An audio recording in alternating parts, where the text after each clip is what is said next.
Bonjour, chers amis, chères toutes, chers tous. Bienvenue sur Culture Média Algérie.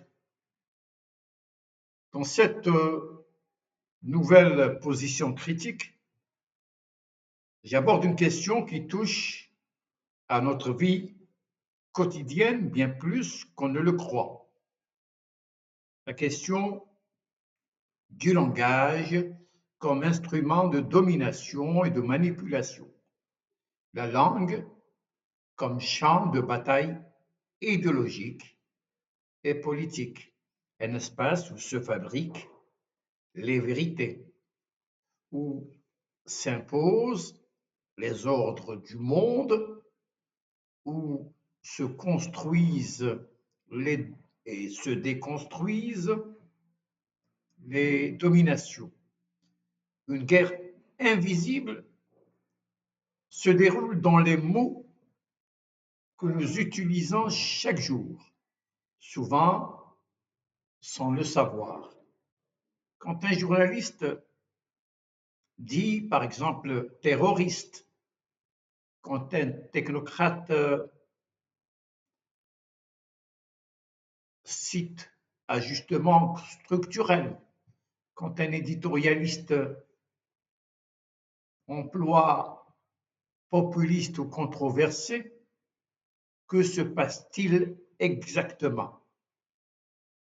Que veut-il exactement? Un mot est prononcé, mais ce n'est pas un mot neutre. Le langage dominant ne censure pas. Il normalise. Il ne supprime pas les idées dérangeantes. Il les rend imprononçables, illégitimes, ridicules. Ce mécanisme aussi vieux que le pouvoir lui-même est aussi actuel que le dernier plateau de télévision que nous allons décortiquer ensemble aujourd'hui. La langue est une construction, lieu et enjeu de lutte politique et idéologique. Une guerre s'y déroule en mobilisant les mots que la plupart des gens ne voient pas, n'entendent pas parce qu'elles concernent l'élément même dans lequel ils respirent et s'expriment. Je ne parle pas ici de la langue comme système grammatical, mais plutôt comme espace où se construisent et se déconstruisent les dominations, où se fabriquent les vérités et les évidences, où s'imposent des ordres du monde présentés comme naturels et immuables. La langue, et c'est important, comme les espaces institutionnels, est une construction sociale. Le monde est ainsi le théâtre d'une articulation de construction muée en vérité naturelle. Aujourd'hui, des mots issus du champ politique ou idéologique servent à imposer un ordre du discours, un ordre des choses, fondé sur une illusion, celle d'un monde régi par la nature, comme jadis le langage colonial. Ce discours se part d'un vocabulaire moral. Civilisation, misère, progrès. George Orwell l'avait compris, je pense, avant tout le monde. Oui, lui qui avait théorisé la novlangue comme outil de contrôle totalitaire et de manipulation. La destruction des mots écrivait-il, est la destruction de la pensée. Ainsi, la langue dominante tente de rendre impossible l'émergence et l'expression d'idées subversives. Sans le mot pour nommer une idée, celle-ci ne peut s'énoncer ni circuler. À côté de ces mots diabolisants, pullulent des évidences mielleuses qui transforment l'adversaire en diable et le critique en hérétique. Dans son essai Politics and the English Language, 1946, Orwell écrivait que le langage politique est conçu pour rendre les mensonges crédibles et les meurtres respectables. On use de mots particuliers, de mots euphémiques, de mots neutres,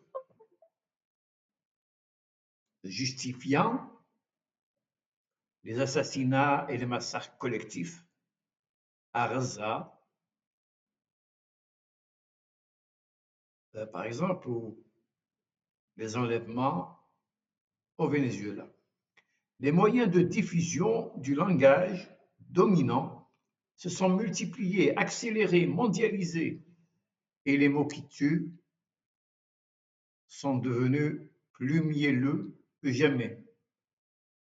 Il y a par exemple le mot démocratie, dont on affuble certains États, alors que le mot lui-même ne semble pas du tout correspondre au capitalisme financier et technologique.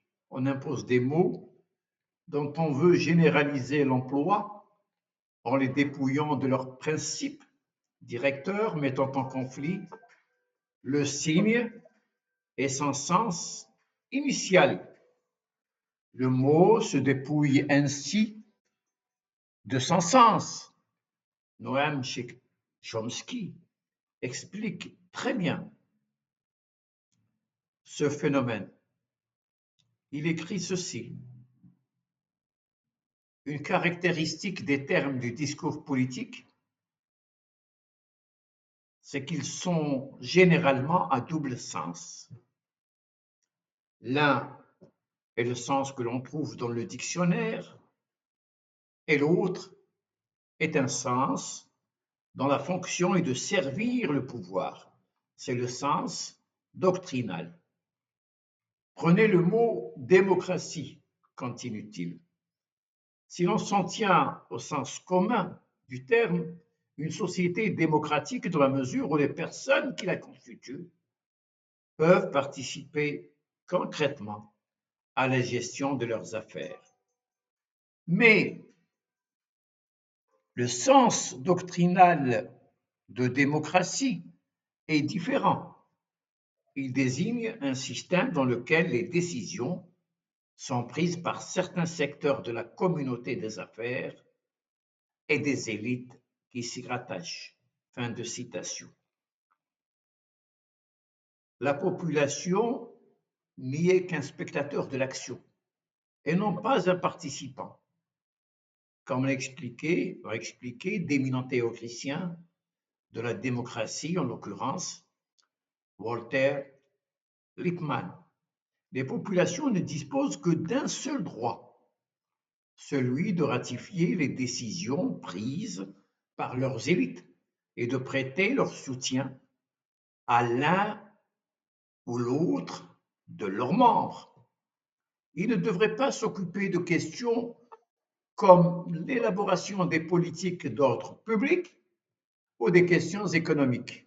Lorsque certaines franges du peuple sortent de leur apathie et commencent à s'organiser, à se lancer dans l'arène publique, on s'insurge vite contre cette barbarie. Je mets les guillemets, bien entendu, à barbarie. Ce n'est plus de la démocratie, disent-ils.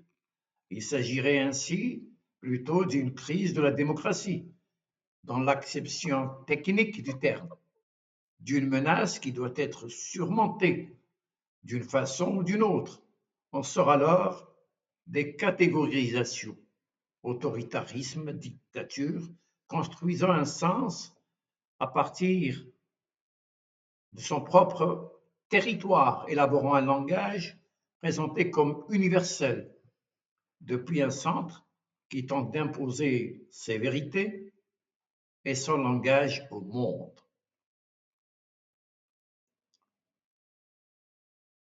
On a l'impression qu'il y a une sorte de césure entre le signifiant et le signifié.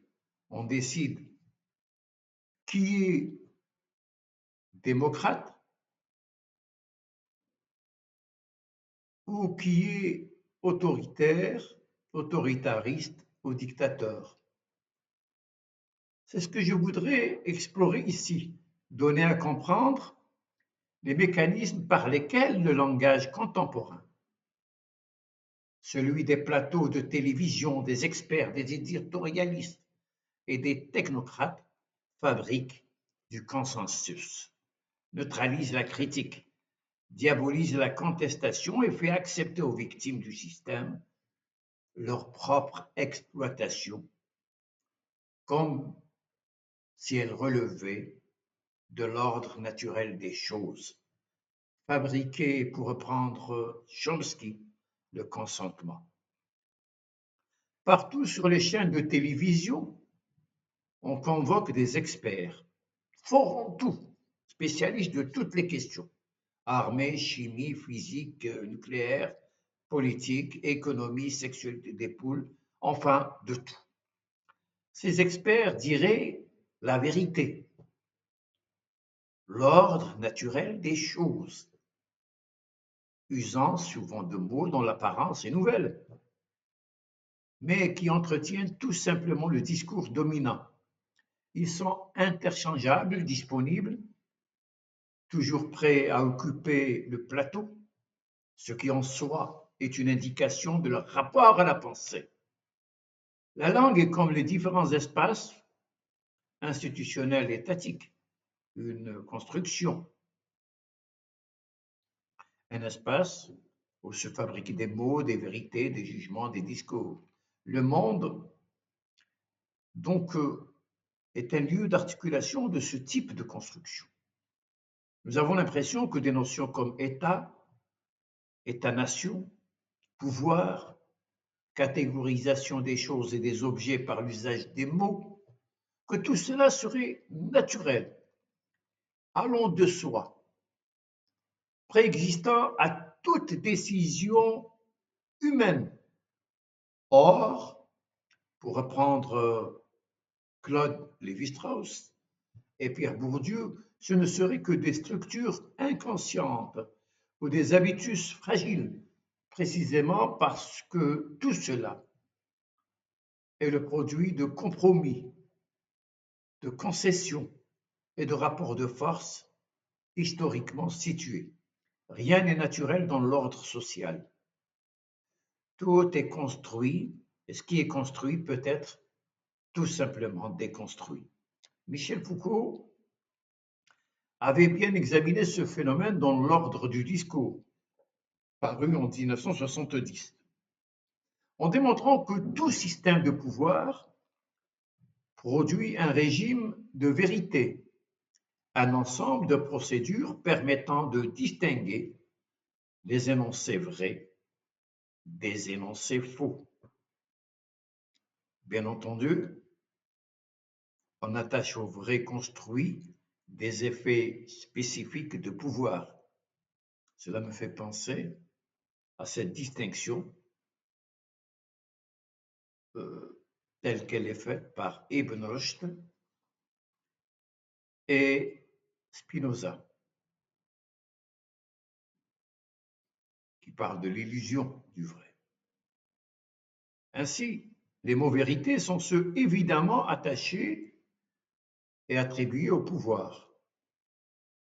Le pouvoir dit vrai. Le discours des experts médiatiques est précisément mise en scène, ou plutôt, donc, proposons un discours simple, ou plutôt simpliste, qui n'admet aucune contestation, un régime de vérité au service d'un ordre du monde qu'il s'agit de faire passer pour naturel, rationnel et inévitable. Aujourd'hui, des mots issus du champ lexical de la politique ou de l'idéologie sont utilisés pour imposer un ordre du discours et un ordre des choses à partir d'une idée illusoire selon laquelle tout cela obéirait à l'ordre naturel des choses. Le langage est ainsi lieu et enjeu de lutte et de manipulation permanente. Au-delà des crises économiques, il existe des mots illusions, des mots simulacres, des mots mielleux qui maquillent la violence sociale. Ce discours favorise le statu quo, l'ordre naturel des choses, la négation de toute contestation et l'instauration d'un consensus discursif. Paradoxalement, il contribue à l'acceptation du creusement des inégalités, à une régression sociale masquée par la rhétorique de la modernité. Les mots servent aussi à freiner l'adversaire quand les arguments manquent. On use alors de termes idéologiquement marqués et on subit des glissements sémantiques des mots comme controverse, langue de bois, complot, conspiration, populisme, liberté, entrepreneuriat. Ces mots sont puisés dans un champ idéologique déterminé et ne sont jamais neutres. Ce lexique, sous des dehors techniques, naturalise l'exploitation et fait accepter aux victimes du système leur propre servitude. Parallèlement, on efface le vocabulaire considéré comme peu avantageux pour le capitalisme et le pouvoir. En place, le mot exploitation disparaît. Le mot classe devient suspect. Et le mot impérialisme fait désormais sourire, alors que l'impérialisme est une réalité concrète. On met en œuvre un nouveau langage stéréotypé, consacrant le discours capitaliste sous des dehors technocratiques, modernes et prétendument neutres. Cette novlangue, quelque peu barbare, est faite de mots qui n'incitent pas à la remise en question. Ils deviennent naturels, lieux de vérité.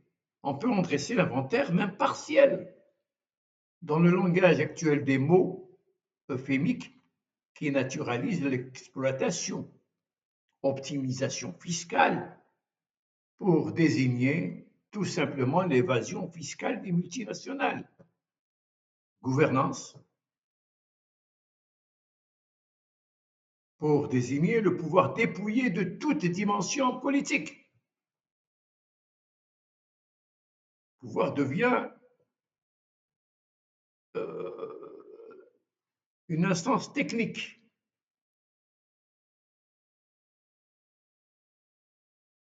Flexibilité, pour désigner la précarisation du travail. Réforme, pour tout simplement aller dans le sens du démantèlement des protections et des conquêtes sociales. Ajustement structurel, c'est la formule magique du FMI et de la Banque mondiale, désignant les plans d'austérité imposés aux pays du Sud. Eh bien, et aussi, on entend beaucoup ces dernières décennies cette potion magique lexicale, plan social, tout simplement, ça désigne les licenciements massifs. C'est moins barbare, moins sauvage, j'aime beau. Plan social au lieu de licenciement. Vérité des prix, pour dire tout simplement. Ou faire accepter la suppression des subventions aux plus démunis. C'est là aussi la remise en question et la remise en question donc des conquêtes sociales. Post-vérité, fake news, pour disqualifier toute information qui dérange le récit dominant. Il y a aussi deux mots qui font florès ces dernières années, efficacité et performance. Quelle est leur fonction? C'est tout simplement de soumettre toute activité humaine à la logique marchande.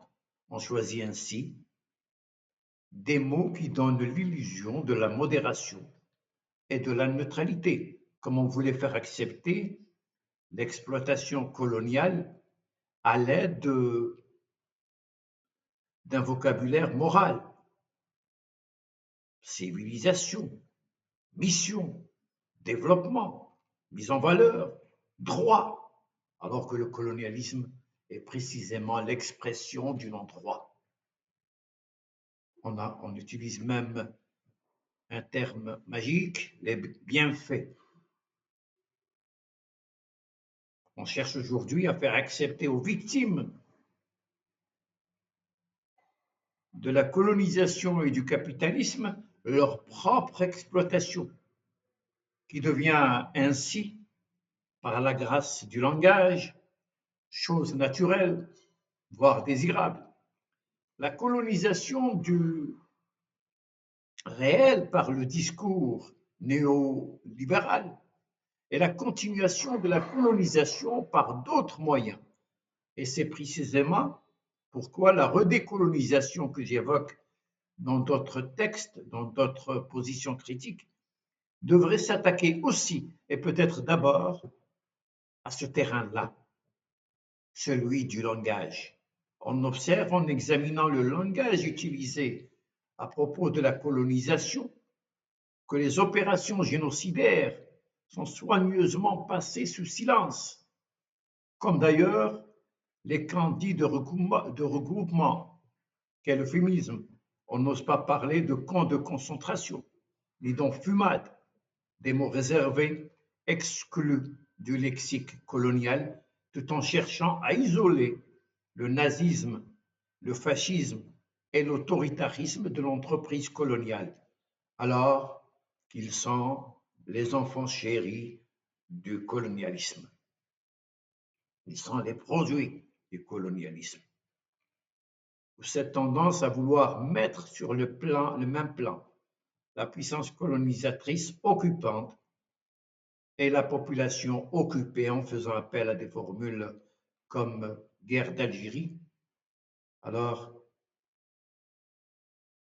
qu'il ne peut y avoir de guerre dans une situation de ce type. C'est beaucoup plus un combat et une lutte de libération. Il y a donc la formule guerre d'Algérie naturalise l'exploitation coloniale, justifie les massacres, alors que c'est plutôt une lutte de libération et de résistance. La guerre des mots, elle, devrait être une réalité pleinement assumée. Il y a un mot qui fait florès dans les télévisions dites occidentales, sans qu'aucun de ses utilisateurs n'arrive véritablement à le définir, le mot terrorisme. Les experts, entre guillemets, l'emploient sans le définir, sans interroger les réalités, et l'histoire qu'il recouvre sans se demander pourquoi certaines violences sont qualifiées de terroristes et d'autres, les bombardements de populations civiles, les sanctions économiques qui tuent des enfants, les assassinats ciblés, ne le sont jamais. Le plus fort impose son langage et tente de lui conférer une dimension universelle. L'universalité est l'outil du puissant. Les mots, comme les charges sémantiques qu'ils transportent, sont des créations historiques et politiques. Le journaliste, souvent agressif, semble le contradicteur, invité à accepter ce mot, auquel cas il serait admis dans le cercle des gens raisonnables ou à le refuser, auquel cas il serait immédiatement excommunié, qualifié de complotiste ou de sympathisant. Ce jeu est révélateur.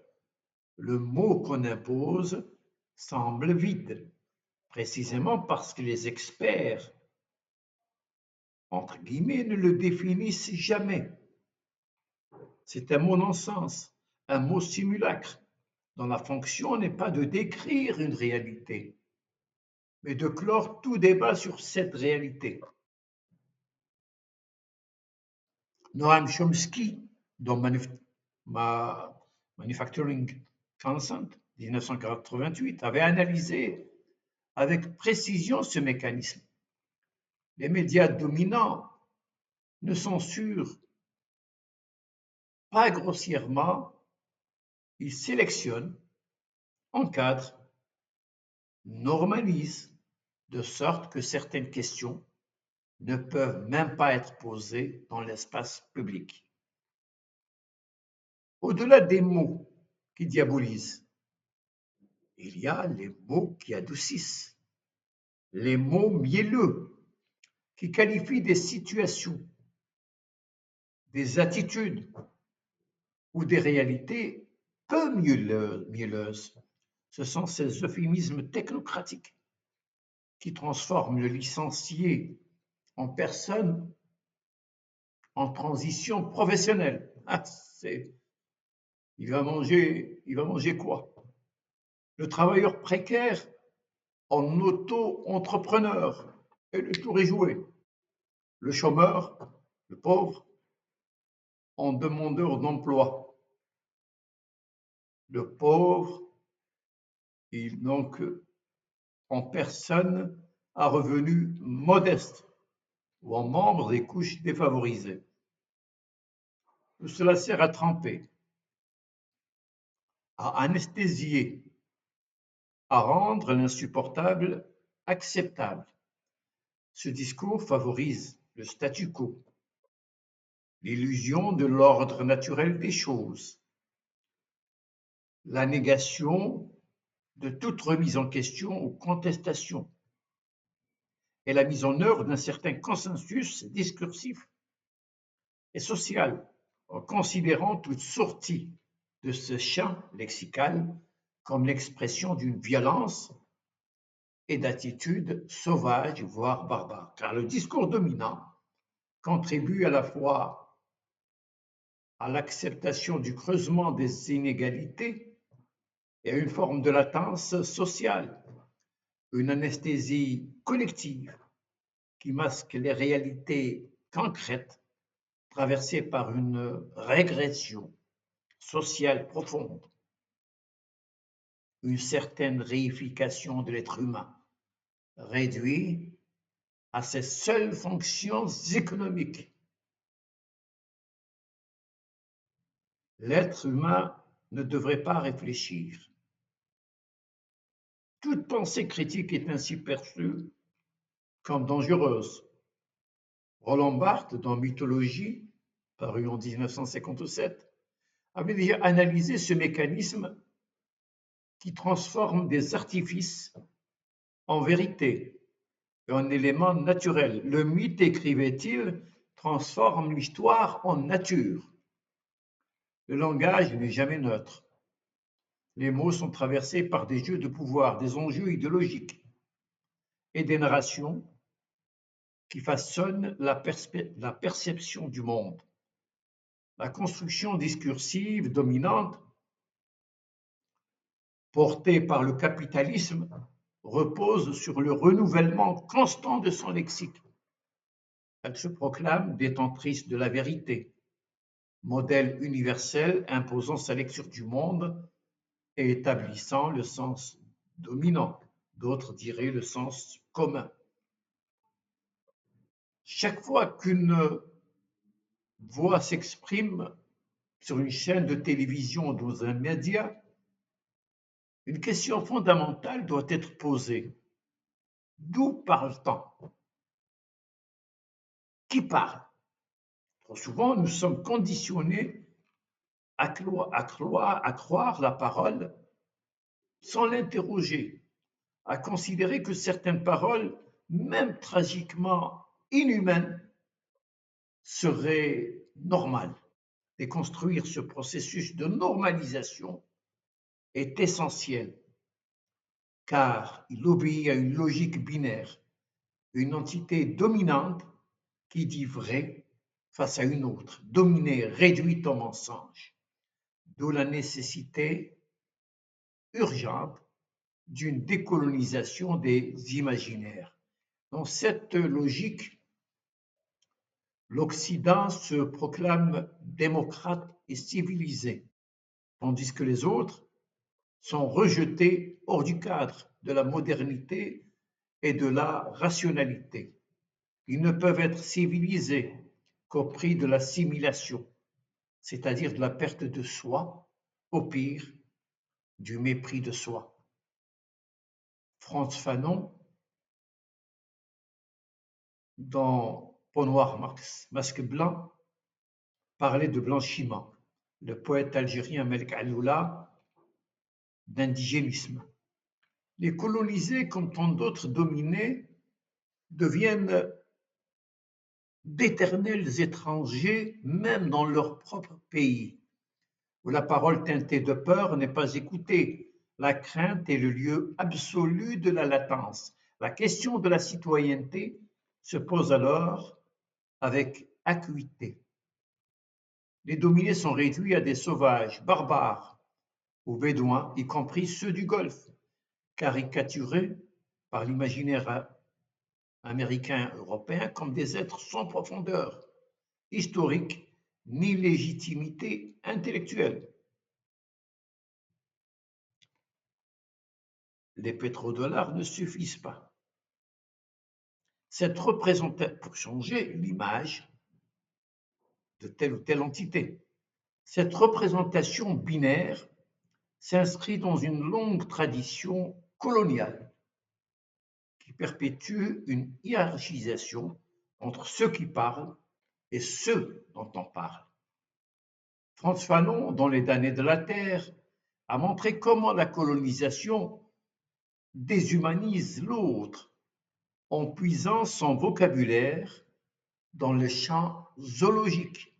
Édouard Saïd, dans l'orientalisme, a analysé cette construction discursive qui, sous couvert de savoir, sert de justification aux logiques de domination. Roland Barthes, en mythologie, a révélé comment les mots dissimulent les structures réelles du pouvoir. Le langage est une arme, un territoire de lutte où se déploient les forces de l'histoire.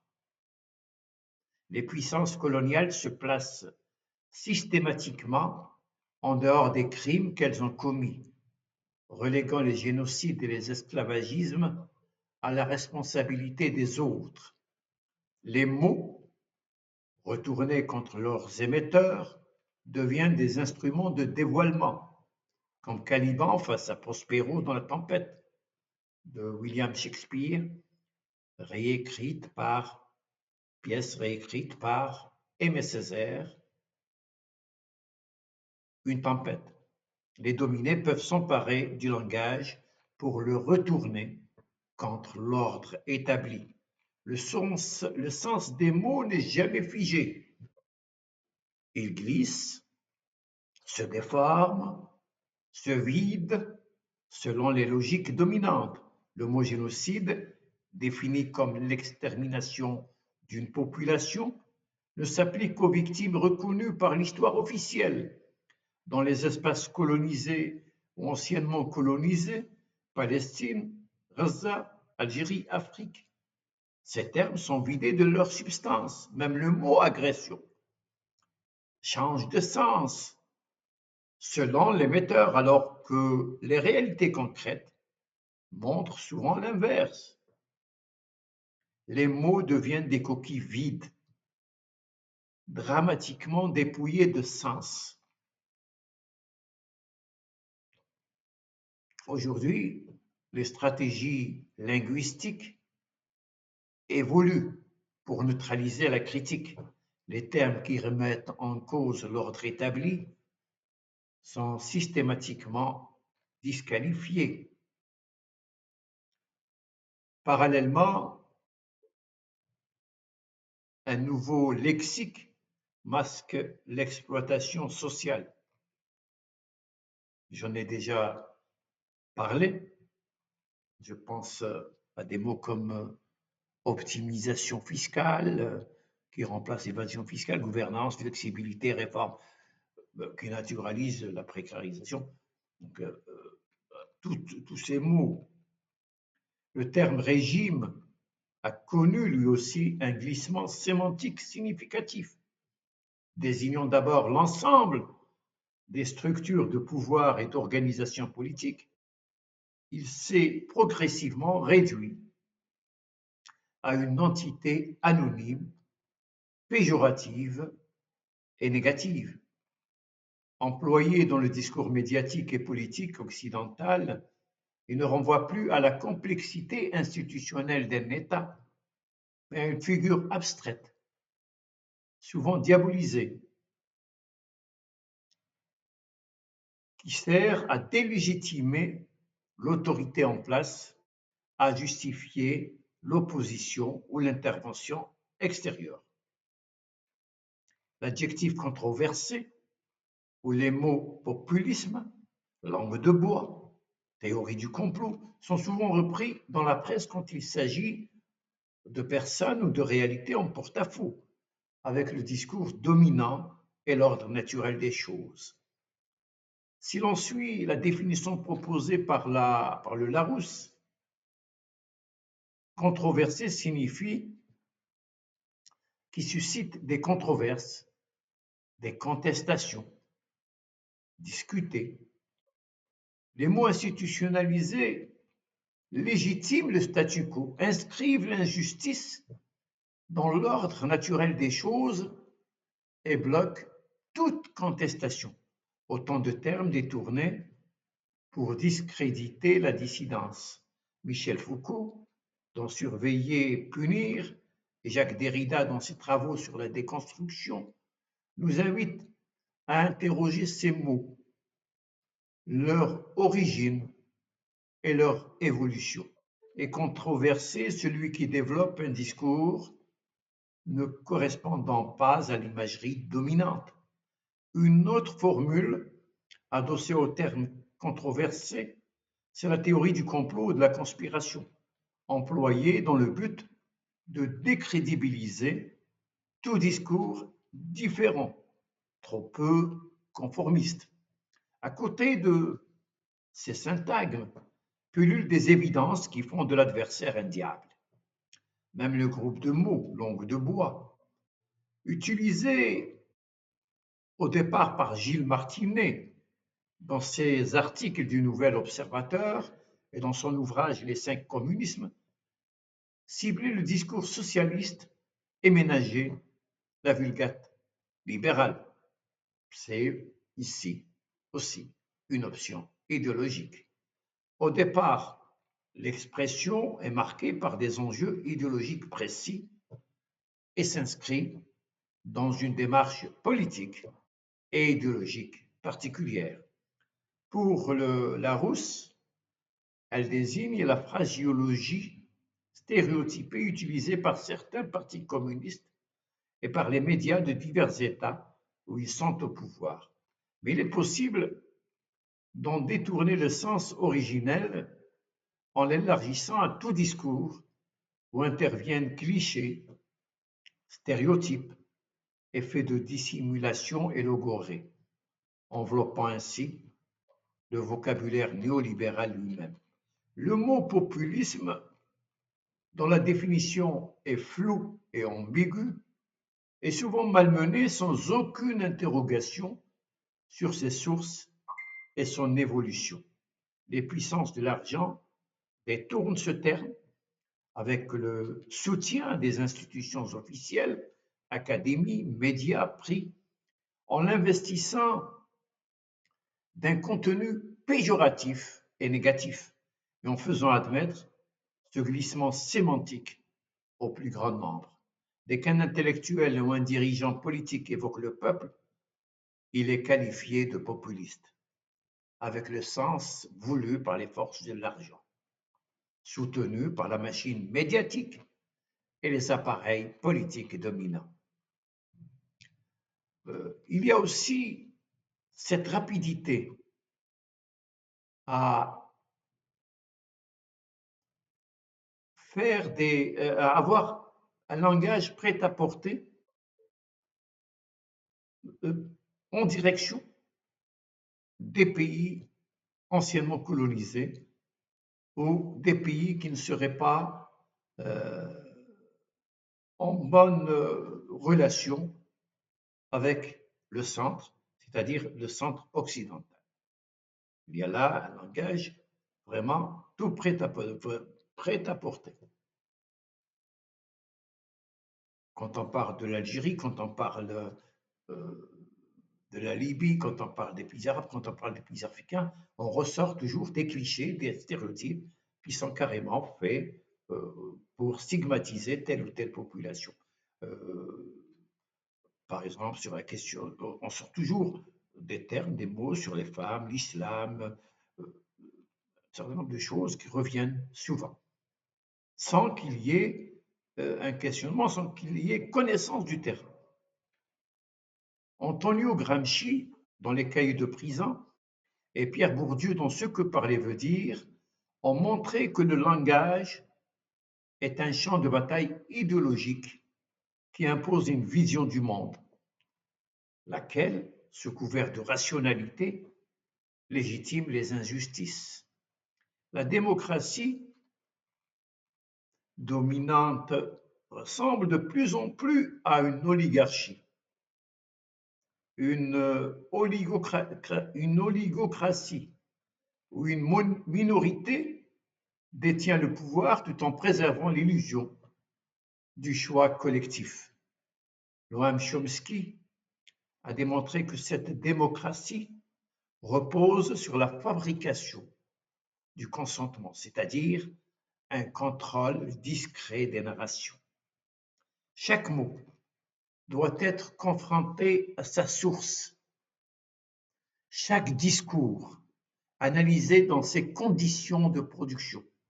Sans ce travail de déconstruction, le langage reste un outil de domination.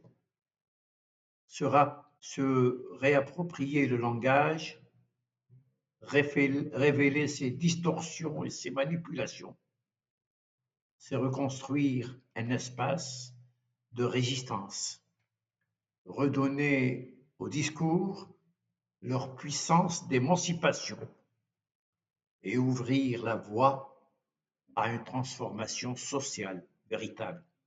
Il faut décoloniser le langage. Face à cette guerre des mots, un travail permanent de questionnement du langage et de ses usages est nécessaire.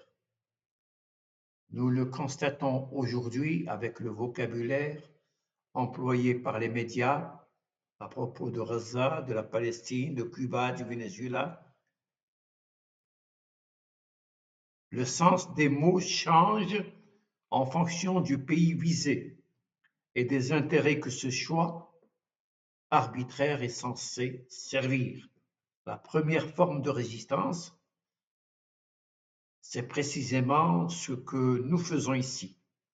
Nommer, définir, questionner, refuser d'utiliser les mots du dominant sans les interroger,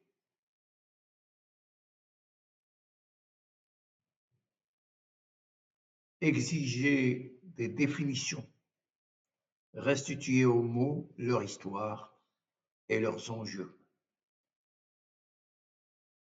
Montrer que ce qui se présente comme naturel est construit, que ce qui se présente comme inévitable est un choix ou un ensemble d'artifices et que les choix peuvent être défaits.